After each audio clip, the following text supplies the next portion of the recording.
কুষাণ গোলাপ সাহেবের কথা রাখলো। সে তোরাকে তাদের বাড়িতে এখনই নিয়ে যাবে না বলে ঠিক করলো। কিন্তু কুষাণ তোরাকে ছাড়া থাকবে কি করে? এতদিন সে তার প্রেমিকা ছিল, সেই জন্য দুইজন আলাদা থাকলেও কিছু মনে হয়নি। কিন্তু এখন তো তোরা তার ধর্ম অনুযায়ী আর আইন অনুযায়ী বিবাহিত স্ত্রী। বিবাহিত স্ত্রীকে একা রাখা কি ঠিক হবে তার?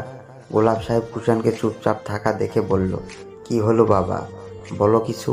তবে আমি তোমাকে আরেকটা অপশান দিতে পারি, যদি তুমি চাও অপশানটা গ্রহণ করতে পারো।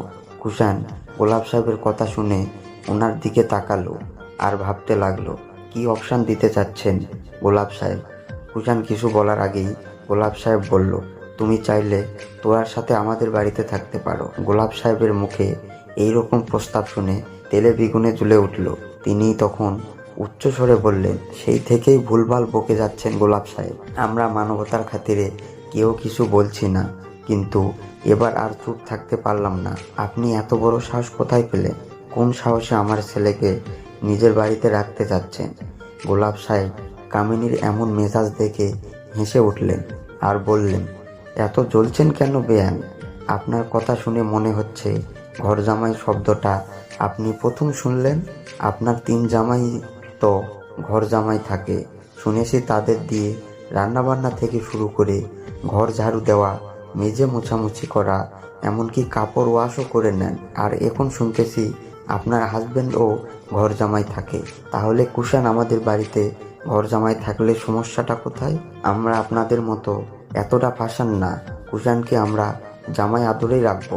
কামিনী গোলাপ সাহেবের কথায় কান না দিয়ে কুষাণের কাছে দৌড়ে গেল আর বলল, বাবা, তোরার বাবা এসব কি বলছে? আর তুই তবুও কিছু বলছিস না? তোকে আমার থেকে আলাদা করতে চাচ্ছে, আর তুই চুপচাপ শুনছিস শুধু? এই তোর মায়ের প্রতি ভালোবাসা? তুই কি এখন আমাদের সাথে যাবি না? ক্লিয়ার করে বলে দে তো সবাইকে। কুষাণ তখন সবার উদ্দেশ্যে বলল, আমি এখন ক্লিয়ার করে একটা কথা বলতে চাই, যে আমার আম্মুকে ছেড়ে কখনোই শ্বশুর বাড়িতে থাকতে পারবো না।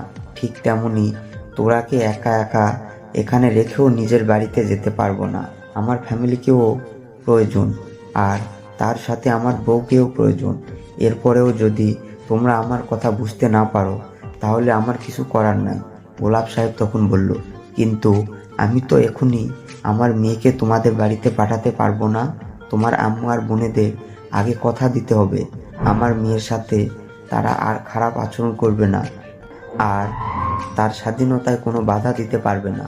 তোরাকে তার নিজের মেয়ের মতো মনে করবে। কামিনী তখন গোলাপ সাহেবের কাছে এসে বলল, এটা জীবনেও সম্ভব না। আমার সংসার আমার কথা মতোই চলবে, অন্য কাউকে তাতে নাক গলাতে দিব না আমি। আর আপনার মেয়ে কখনোই আমার মেয়ে হতে পারবে না, ওর কখনো আপন হয় না, এটা নিশ্চয় জানেন আপনি। গোলাপ সাহেব তখন বলল, তাহলে আমরা আমাদের মেয়েকে পাঠাবো না। কামিনী তখন বলল, সেটা আপনাদের ব্যাপার, আপনাদের মেয়ে না গেলেও চলবে আমাদের। কামিনী আর গোলাপ সাহেব একদম কাছাকাছি গিয়ে তর্কাতর্কি করতে লাগলো। কেউ এক চুল ছাড় দিতে রাজি নয়। হঠাৎ কুষাণ চিৎকার করে বলল, তোমরা এবার থামবে প্লিজ? আমাকে নিয়েই তো সবার প্রবলেম, তাই না? তাহলে আমি আর থাকবো না। না আমি আমার নিজের বাড়িতে থাকতে চাই, না শ্বশুর বাড়িতে, না আমার মায়ের আদর দরকার আছে, না আমার বইয়ের। আমার কারো প্রয়োজন নাই। এই বলে কুষাণ চলে যেতে লাগলো। কুষাণের চলে যাওয়া দেখে তোরা দৌড়ে চলে গেল কুষাণের কাছে আর বলল, কুষাণ কই যাচ্ছ? আমাকেও নিয়ে যাও। কামিনী এবার নিজেই এগিয়ে গিয়ে বলল, বাবা কুষাণ, মাকে রেখে কোথায় যাবি? কুষাণ কারো প্রশ্নের কোনো উত্তর না দিয়ে সত্যি সত্যি বের হয়ে পড়ল। তার ইচ্ছে করছে না কারো সাথে কথা বলতে। তোরা কোনো উপায় না দেখে দৌড়ে গিয়ে কুষাণের হাত ধরল, আমিও যাব তোমার সাথে। কুষাণ সেই কথা শুনে তোরার দিকে তাকিয়ে বলল, আমি কোথায় যাব সেটা নিজেও জানি না, হয়তো রাস্তায় রাস্তায় ঘুরে বেড়াবো। আমিও তাহলে তোমার সাথে রাস্তায় রাস্তায় ঘুরবো, যেখানে তোমার পরিবারের কেউ থাকবে না আর আমার পরিবারের কেউ থাকবে না। সেখানে আমরা দুজন স্বাধীনভাবে থাকতে পারবো।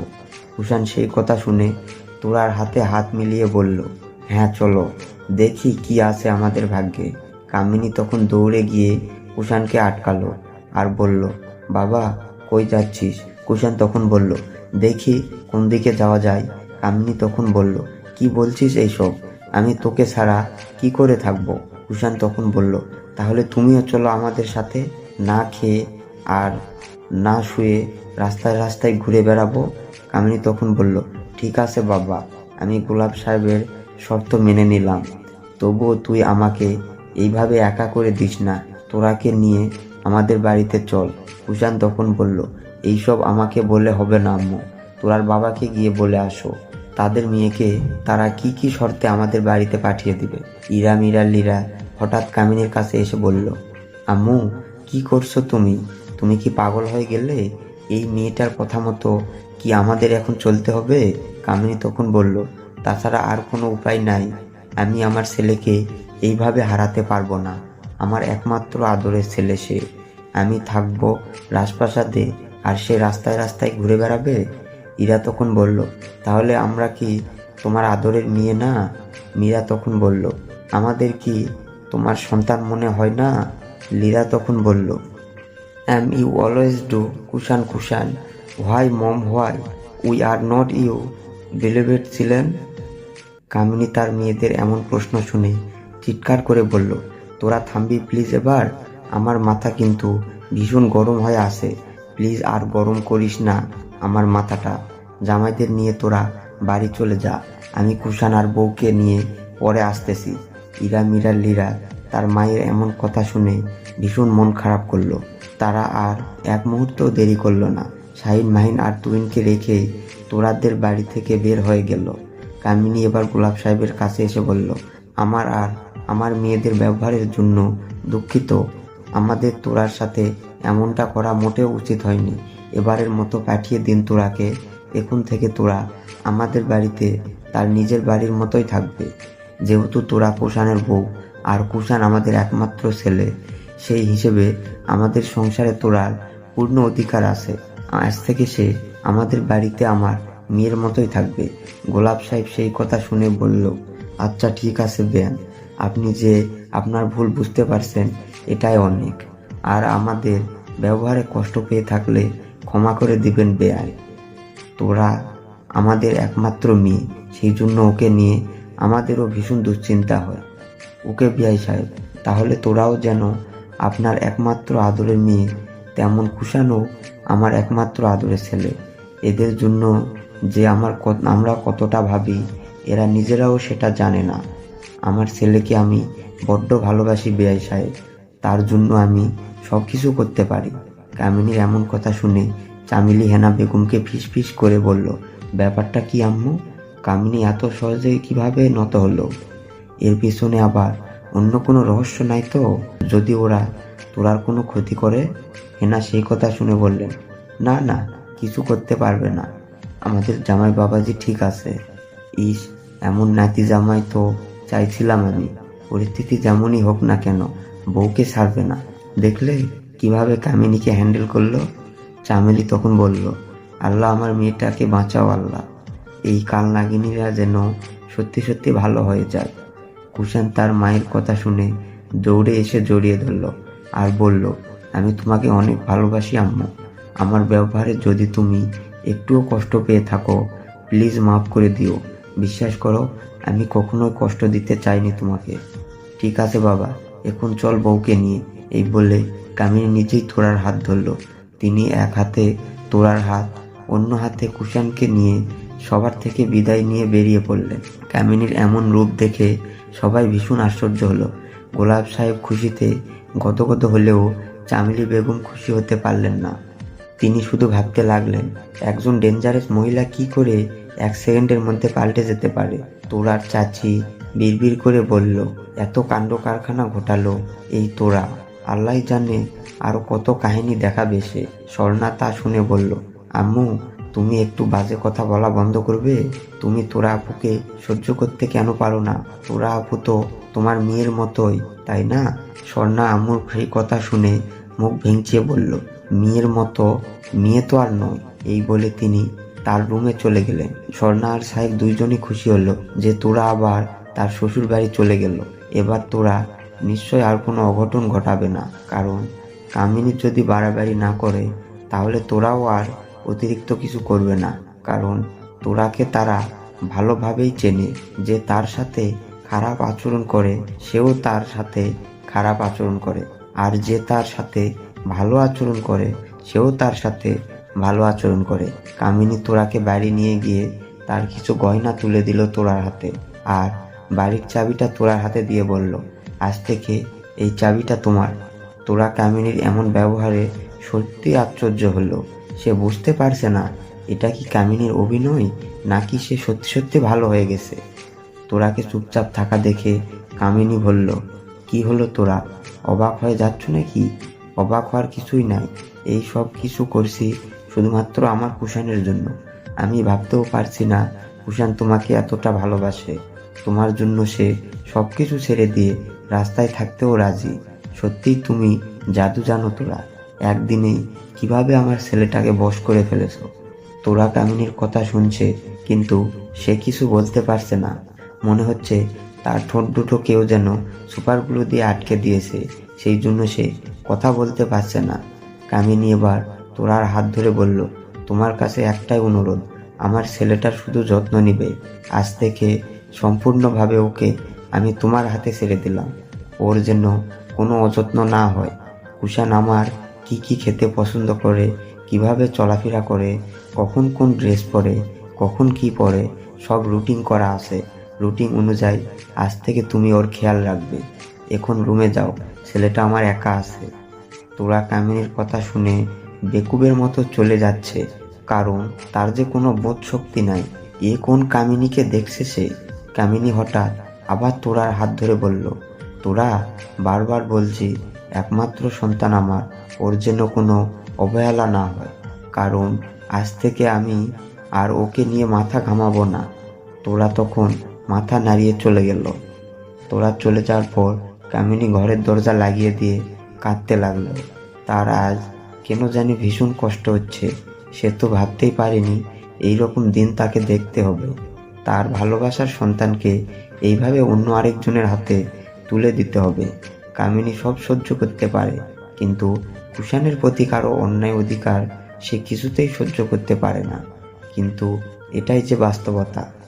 একজন ছেলে তার মাকে যতটা ভালোবাসে, ঠিক ততটুকুই ভালোবাসা যে তার বউকে দিতে হয়। যেই সব ছেলে এই ব্যালেন্সটা রক্ষা করে চলতে পারে সেই হলো আসল পুরুষ। কারণ মা আর বউ এর ভালোবাসা সম্পূর্ণই আলাদা। মা থাকবে মায়ের জায়গায়, আর বউ থাকবে বউয়ের জায়গায়। দুইজনকেই তাদের প্রাপ্য অনুযায়ী সমানভাবে ভালোবাসতে হবে। শুধু মা আর বউ না, সবার ভালোবাসাই আলাদা। বাবাকেও একইভাবে ভালোবাসতে হবে, আবার বোনেদেরও তাদের প্রাপ্য অনুযায়ী ভালোবাসতে হবে। এইভাবে ফ্যামিলির প্রতিটা সদস্যকে তাদের প্রাপ্য অনুযায়ী সমানভাবে ভালোবাসলে কোনো সংসারেই আর কোনো অশান্তির সৃষ্টি হয় না। তবে এটা সবাইকে বুঝতে হবে। কামিনীর দেওয়া গয়নাগুলো এক এক করে পড়তে লাগলো তোরা। এই যেন তার কাছে এক অমূল্য ধন, কারণ তার শাশুড়ি তাকে ভালোবেসে গয়নাগুলো দিয়েছে। আজ দিয়ে মনে হচ্ছে সে এই বাড়ির বউ। কুষাণ বিছানায় শুয়ে থেকে শুধু দেখছে। হঠাৎ কুষাণ বিছানা থেকে নেমে এলো, আর তোরাকে এইসব সাজগুজ করা দেখে বলল, মাথা থেকে কি সব ভূত বের হয়ে গেছে, না এখনো কিছু বাকি আছে? তোরা কুষাণের প্রশ্নের কোনো উত্তর দিল না। সে বরং গয়নাগুলো খুলতে লাগলো। কুষাণ তা দেখে বলল, আরে আরে খুলছো কেন? পরেই থাকো। শাশুড়ি ভালোবেসে দিয়েছেন, কিছুক্ষণ একটু থাক, সেই ভালোবাসা। তোরা তখন বলল, আচ্ছা কুষাণ, এগুলো কি তোমার আম্মুর বিয়ের গয়না? হ্যাঁ। তোরা তখন বলল, তাহলে আম্মু সেগুলো আমাকে দিল কেন? তা আমি বলতে পারবো না, তবে আমার কেন জানি মনে হচ্ছে আজ থেকে আম্মু আমার মতো তোমাকেও ভীষণভাবে ভালোবাসবে। তোরা তখন বলল, কুষাণ, আম্মু কি সত্যি আমাকে ভালোবাসবে? না, মিথ্যে মিথ্যে ভালোবাসবে। এখন ওসব চিন্তা বাদ দিয়ে আমাকে নিয়ে একটু ভাবো না।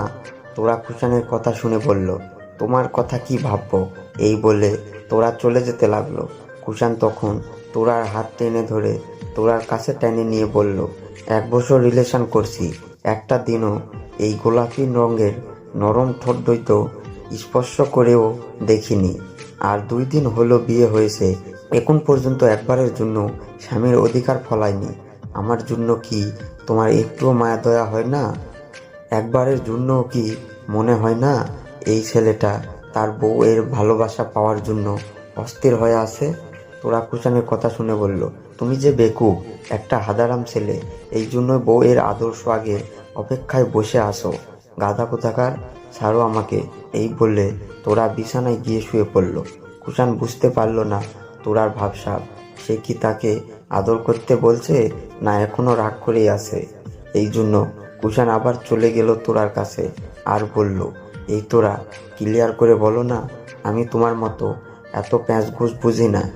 তোরা কুষাণের এমন কথা শুনে মনে মনে হাসতে লাগলো আর ভাবতে লাগলো, একজন ছেলে মানুষ এতটা সরল কি করে হতে পারে?